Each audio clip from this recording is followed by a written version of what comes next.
벌써 남녘에는 꽃 소식이 참 이렇게 한창인데 아침 저녁으로 꽃샘추위가 제법 심합니다. 이런 때일수록 감기 조심하시길 바랍니다. 봄과 같은 사람이란 어떤 사람일까 생각해 본다라는 시를 쓴 시인이 있습니다. 시인이자 수녀인 이혜인 시인인데요. 그녀는 봄과 같은 사람이 어떤 사람인가를 10가지 항목에 걸쳐서 시로 표현하고 있습니다. 아마도 이런 사람일 것이다. 늘 희망하는 사람일 것이다. 또 소리가 너무 크지 않나요? 조금 줄여야겠죠? 여기서 줄였네요. 기뻐하는 사람일 것이다. 따뜻한 사람일 것이다. 친절한 사람이다. 명랑한 사람이다. 이렇게 5가지를 말씀하고 그 뒤에 후반부에 또 5가지를 말하는데 갈수록 더 어려운 거예요. 지키기가. 온유한 사람일 거다. 또 생명을 소중히 여기는 사람이다. 고마워할 줄 아는 사람이다. 창조적인 사람이다. 긍정적인 사람일 것이다. 라고 그는 이렇게 시에서 기록하고 있습니다. 그러나 이런 사람이 저절로 만들어지는 건 아니죠. 우리 한번 생각해 볼까요? 온유한 사람. 상대가 어떻게 이야기하든지 절대로 흔들리지 않고 요동하지 않고 내가 화내지 않는다? 쉽지 않죠? 또 생명을 소중히 여긴다. 이거 쉽지 않죠. 저절로 만들어지지 않습니다. 긍정적인 사람. 누가 뭐라고 해도 부정적인 걸 아예 입에 떠올리지 않는 겁니다. 늘 긍정적인 사람. 이게 쉽지 않습니다. 이런 사람이 저절로 만들어지지 않는다라는 거예요. 그러니까 부단히 어떤 말씀에 비추어서 자기 자신이 변화되는 거죠. 계절에 봄이 있기 위해서는 겨울이 필요합니다. 겨울이 가면 봄이 오고 봄이 가면 여름이 오고 여름이 가면 가을이 오고 가을 가면 다시 겨울 오고 이게 이제 반복되는 게 자연의 이치잖아요. 여름이 되었다가 갑자기 겨울이 오지는 않죠. 이 겨울이 가고 지금 봄이 이렇게 오고 있는데 이 봄처럼 이렇게 봄이 오는 것처럼 어떤 인고의 세월이 필요하다 이거예요. 이게 봄이 오려면 우리 인생에서도 전에 어떤 한 대통령님은 그 좌우명이 인동초였잖아요. 고난의 세월을 겪으면서 이렇게 자신의 생이 다듬어지고 귀하게 하나님께 쓰임받을 수 있는 인생이 되었습니다. 물론 그분은 천주교였습니다만 배우자는 그리스도교, 기독교였습니다. 그렇습니다. 이 고난과 모진, 시련, 고통, 좌절을 겪고 나서야 봄이 이렇게 온다라는 것입니다. 자신의 처지를 원망하고 불평하면 그 단계에서 진척이 안 되죠. 자신의 삶에 최선을 다해서 성실히 수행하는 사람, 또 어려운 가운데서도 희망과 용기를 잃지 않는 사람, 그런 사람들에게 봄이 옵니다. 우리는 예수님을 구주와 주님으로 믿는 사람들입니다. 이 시간에 주님께서 저와 여러분과 함께 하시기를 원합니다. 초보 등산객들이 자주 묻는 질문이 있습니다. 우리가 여기 미륵산도 있고 함나산도 있고 주변에 산이 있는데 가다 보면 숨이 턱턱 막히고 이렇게 헥헥거리게 되지요. 그때 하산하는 사람들에게 묻습니다. 정상까지 올라가려면 얼마나 더 가면 되나요? 할 때 그들이 한결같이 대답하는 것이 좀만 가면 됩니다. 다 왔습니다. 정말로 그런가? 하고 한참을 더 숨이 턱 밑에까지 차게 가봐도 정상이 아직 안 나타나죠? 그렇습니다. 우리 인생이 그래요. 좀만 더 가면 반드시 해결이 될 듯 말 듯 하면서 해결이 안 돼요. 그 기다림이 가는 거 인내가 쉽지 않죠.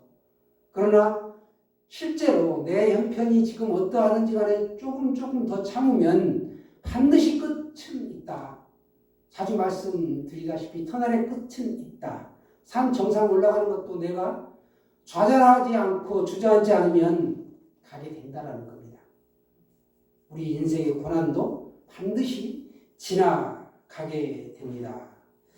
그럴 때 내가 힘들 때 진짜로 얼마 남지 않았습니다. 조금만 참으세요. 다 되었습니다라고 옆에서 격려해주고 하는 사람들 말이 허투루 들릴지라도 그 말이 사실이라는 거예요. 내가 포기하지 않으면 반드시 정상에 갈 수 있고 멀리 볼 수 있는 그 위치에 서게 된다는 거예요.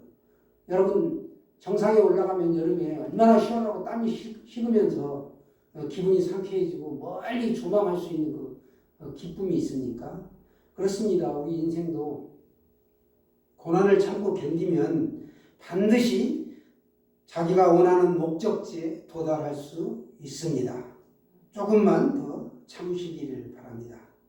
여러분 정말 우리가 이 때때로 하나님의 섭리를 묵상할 때가 참 많습니다. 이 인생이 고난길이죠. 그럴 때 정말 이 고난을 딛고 일어설 수 있는 단초를 제공하는 게 바로 하나님의 말씀이죠. 예수님의 말씀이고 하나님의 말씀인데 하나님은 만물을 창조하시고 인간을 하나님의 형상대로 만드셨습니다. 그리고 그 에덴 동산을 이렇게 만드셨죠. 그리고 에덴 동산 안에서 아담과 하와가 영원히 그곳에서 행복하게 살 수 있도록 그 동산을 제공하셨는데 아담과 하와가 범죄하여 쫓겨나게 되죠.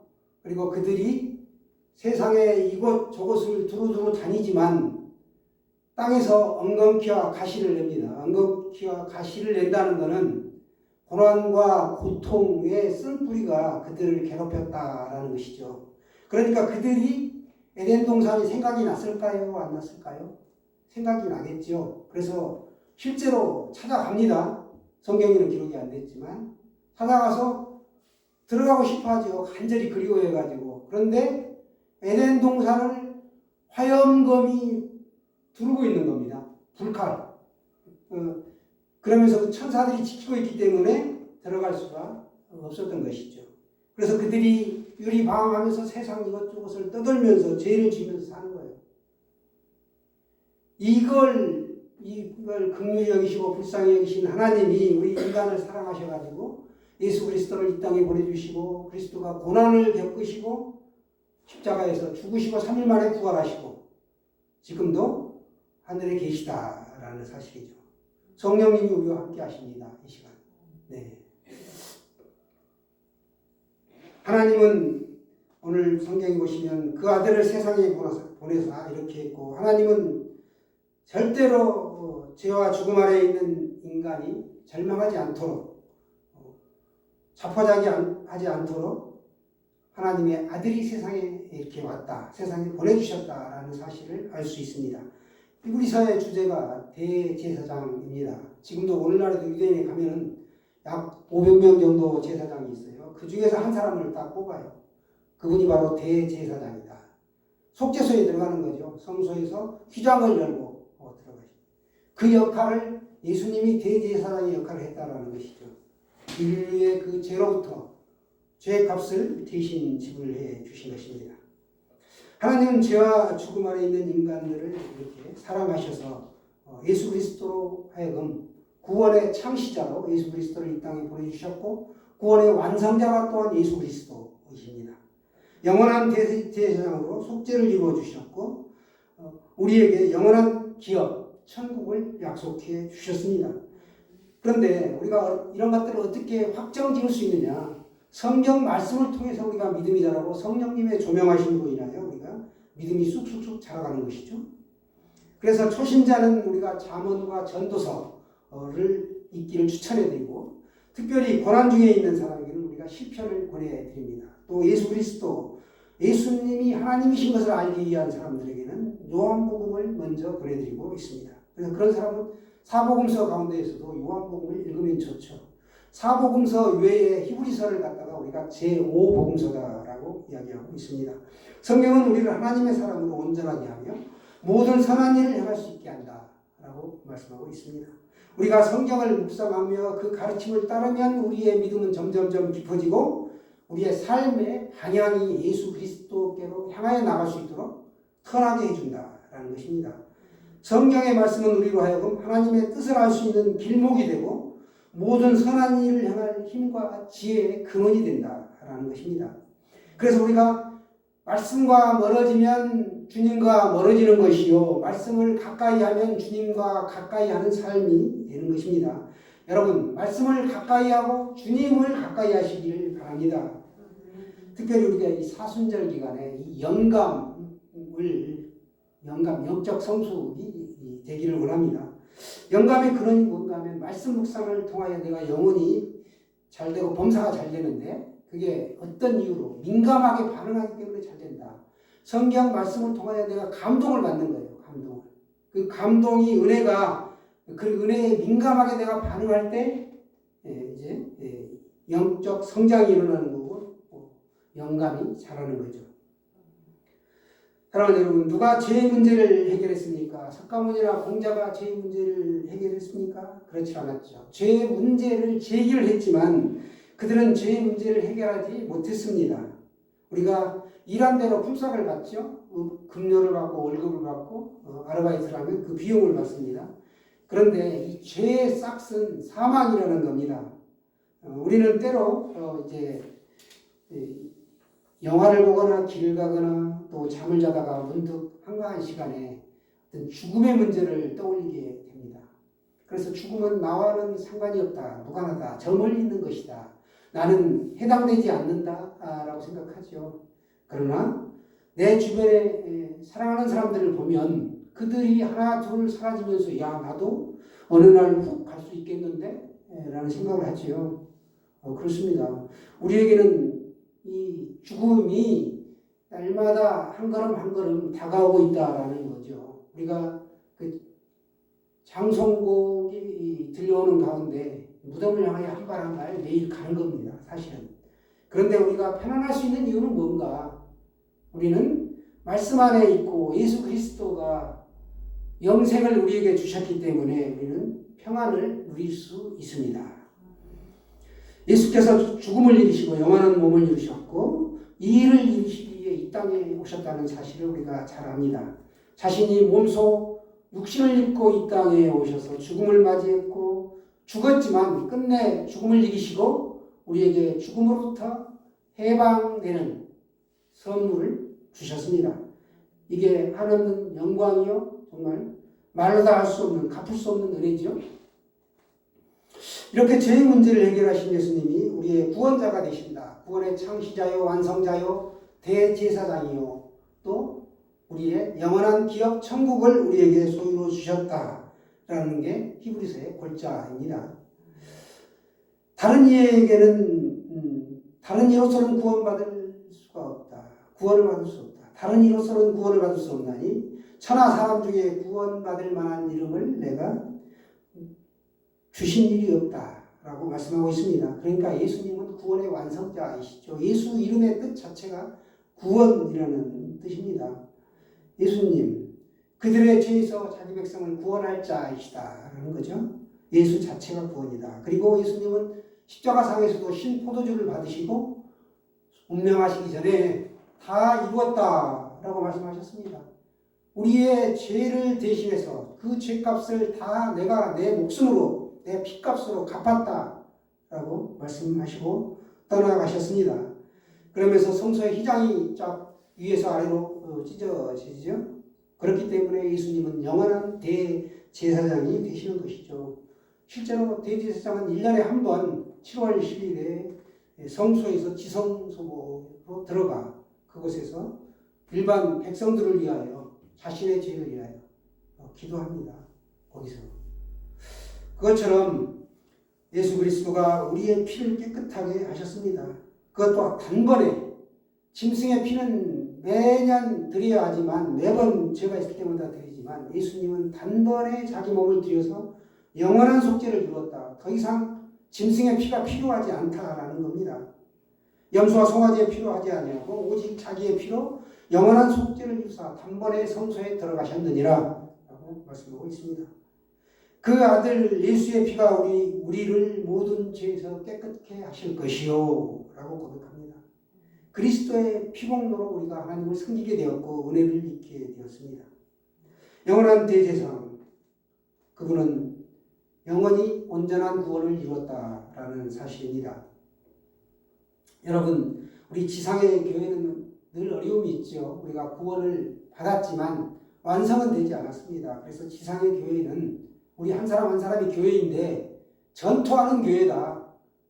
영적 전투, 사탄 마귀와 싸우는 전투하는 교회. 그렇기 때문에 이 교회는 유람선이 아닙니다. 어디 교회 다니면서 구경 다니고 하는 그런 유람선이 아니라는 거예요. 전투하는 전투선입니다.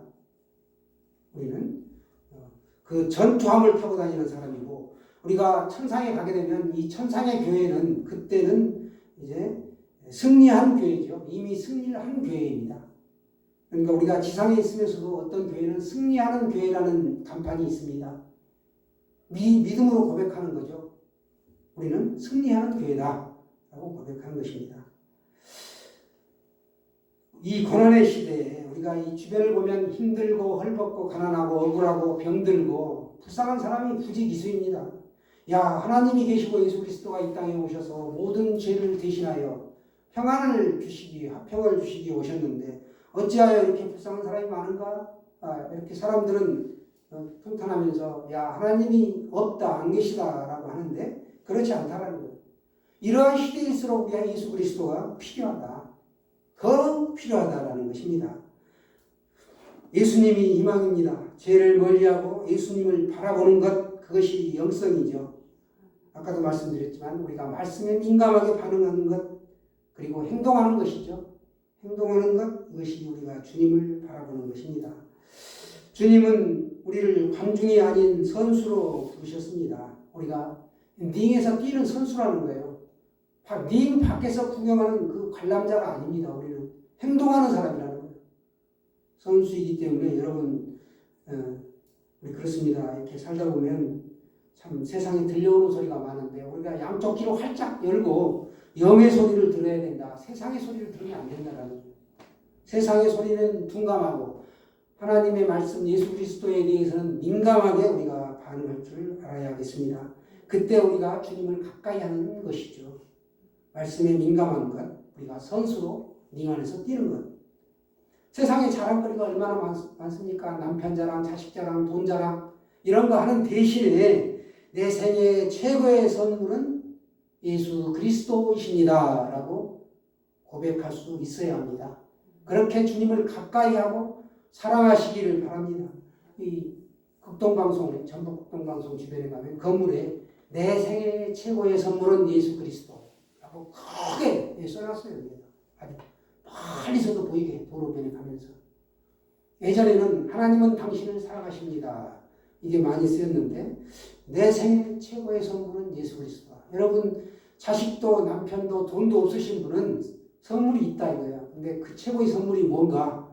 예수 그리스도이시다라는 사실을 믿으십시오.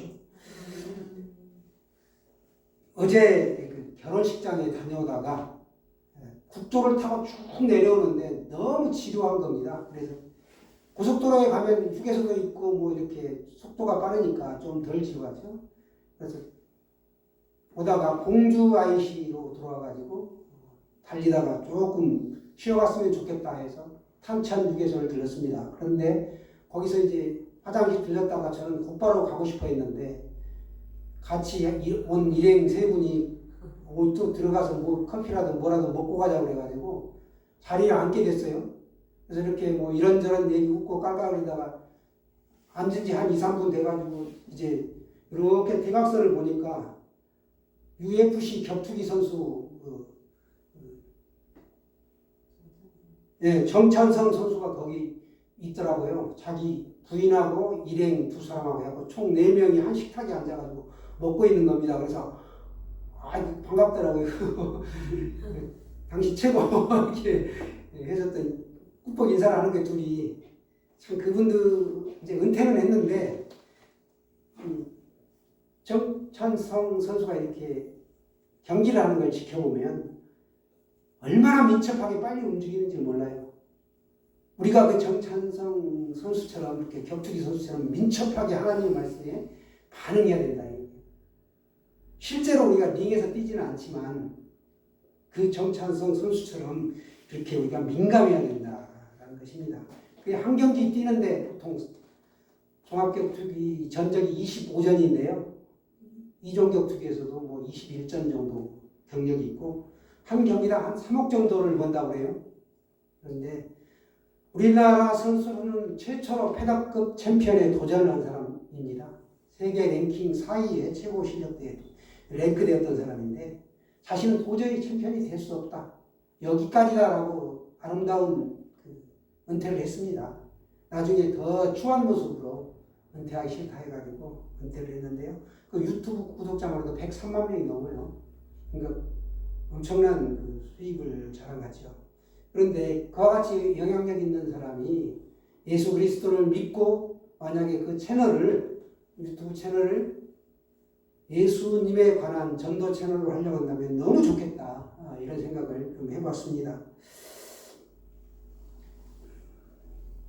지금은 참 우리가 너무나 우리가 육체가 늙으면 판단력이라든가 이런 센스가 많이 떨어지게 됩니다.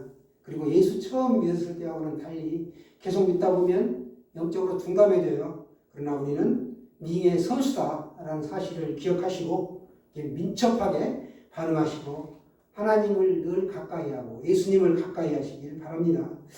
우리가 이 구원의 완성자, 영원한 대제사장 예수 그리스도, 또 영원한 기업을 우리에게 약속해 주셨다. 이 사실이 얼마나 자랑스럽습니까?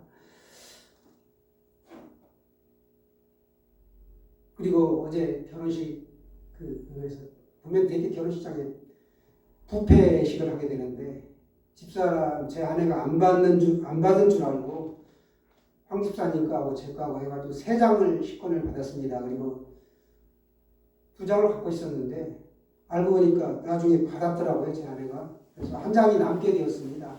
이 식권이면 맛있는 그 부페식을 마음껏 먹을 수 있는 권리가 있습니다. 근데 그걸 이제 사장시킨 거죠. 한 장 안 먹었으니까. 그것처럼 우리가 하나님의 말씀 안에 거하면 엄청난 은혜를 누릴 수 있고 영적 양식이 되는데 우리가 버려진 식권처럼 그럴 수 있다라는 거예요. 내가 하나님을 가까이 하고 예수님을 가까이 하면 영적 양식이 정말 풍요로운 가운데 내가 영적 성숙을 이룰 수 있다라는 것입니다. 여러분, 날마다 주님을 가까이 하고 그 은혜 안에서 머무는 복된 성도 되시기를 축원합니다.